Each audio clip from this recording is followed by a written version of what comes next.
Hey guys, come with me on a solo date as a trendtaheng business owner. So, I'm with Poopy. Magbabaon tayo galing steak doon. Nag-order ako ng Spanish latte. And of course, Pogger steak ni Poopy. Magpipiknik tayo sa UP. So, tara. Naging productive tayo this week. Kailangan ko munang mag-slow down and i-regulate ang nervous system. So, picnic muna tayo here sa UP. Actually, first time ko mag-picnic sa UP with my doggy. Kaya siya yung sinama ko kasi siya yung Velcro dog ko. Alam kong didikit siya sa akin. I don't have to worry na biglang tumakbo at masagasaan.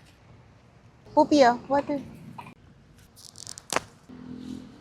Yay! Picnic! May mga dumadaan-daan nga na mga kotse. Pero okay lang yan, introvert kami today. Kung magdadala kayo ng mga doggies nyo outside, like sa parks, magwawalk kayo, it's really best that you have them vaccinated first. So, fully vaccinated. Bukod sa vaccines, dapat may mga next card sila or Bravecto. Spanish latte from Steak to One, my favorite.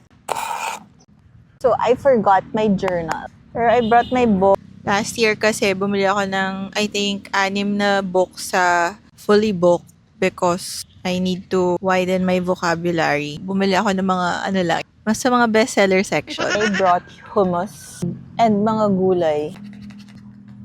Iniisip ko kung ilipat kami ng ibang venue. Venue? Di ko kasi sure kung pwede dun sa Lagoon area yung mga dogs. Last time I heard, bawal sa oval yung mga dogs. Dito na lang tayo, Poopy, no? Parang maraming langgam dito, Poopy. Kinakagat na yung singit ko. I'm reading Atomic Habits, an easy and proven way to build good habits and break bad ones. Sinan-check ko lang. Nagre-record ako, baka mamaya wala na pala. Ay, kumakagat talaga si singit ko, guys. Sana ganito na lang forever. Nakapupler. Alam nyo guys, dadalasan ko to. Ang sarap pala. Daling ko isa-isa yung mga doggies ko. Tapos, paiba-iba rin tayo ng location. Kami ay uwi na.